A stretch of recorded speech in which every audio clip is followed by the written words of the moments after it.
தினமும் ஒரு திருக்குறள் மற்றும் அதன் நீதிக்கதைகள். நாள் 1. முயற்சிக்குரிய பெருமை. இன்றைய திருக்குறள். எவ்வளவு கடினமான காரியமாக இருந்தாலும் மனம் தளராமல் முயற்சித்தால் நிச்சயம் வெற்றி பெறலாம் என்ற நீதியை கூறுகிறது. திருக்குறள். குறள் 611. அருமை உடைத்தென்று அசாவாமை வேண்டும், பெருமை முயற்சி தரும். திருக்குறள் நீதி.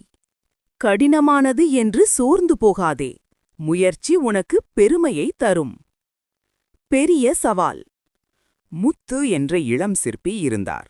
மென்மையான கற்களில் செதுக்குவது அவருக்கு மிகவும் பிடித்திருந்தது. ஒருநாள் அவருடைய ஆசிரியர் அவருக்கு ஒரு பெரிய, கருப்பு, மிகவும் கடினமான கல்லை கொடுத்தார். இதில் ஓர் அழகான சிலை செதுக்கு என்றார். முத்து முயற்சித்தார். கிளிங்க்! அவருடைய உளி கல் மீது பட்டு திரும்பி வந்தது. அவர் பயந்து சோகமாக அமர்ந்தார். அவர், இது ரொம்ப கஷ்டம், என்னால் முடியாது, அசாவாமை, நான் விட்டுவிடுகிறேன் என்று நினைத்தார். ஆசிரியரின் பாடம். ஆசிரியர் வந்து சோகமாக அமர்ந்திருந்த முத்துவை பார்த்தார்.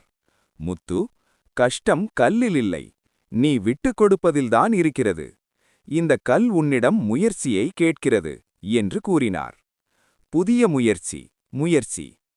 முத்து தன் மனதை மாற்றிக்கொண்டார். கல்லின் கடினத்தை பற்றி யோசிப்பதை நிறுத்தினார். அடுத்த அடியை, அடுத்த செதுக்குதலை பற்றி மட்டுமே யோசித்தார். தட்டு தட்டு தட்டு. நாள் முழுவதும் கடினமாக உழைத்தார். ஒருபோதும் நிறுத்தவில்லை. பெரிய வெற்றி, பெருமை. பல மாதங்கள் தொடர்ந்த முயற்சிக்குப் பிறகு அந்த கடினமான கல் கிராமத்திலேயே மிக அழகான சிலையாக மாறியது.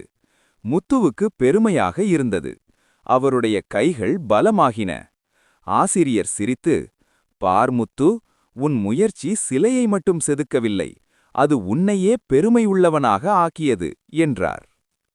இந்த கதை ஒரு கடினமான சவாலை எதிர்கொள்ளும்போது மனதளவில் தளராமல், அசாவாமை, விடாமுயற்சியுடன் செயல்பட்டால் வெற்றி என்ற பெருமையை அடையலாம் என்று குழந்தைகளுக்கு கற்பிக்கிறது.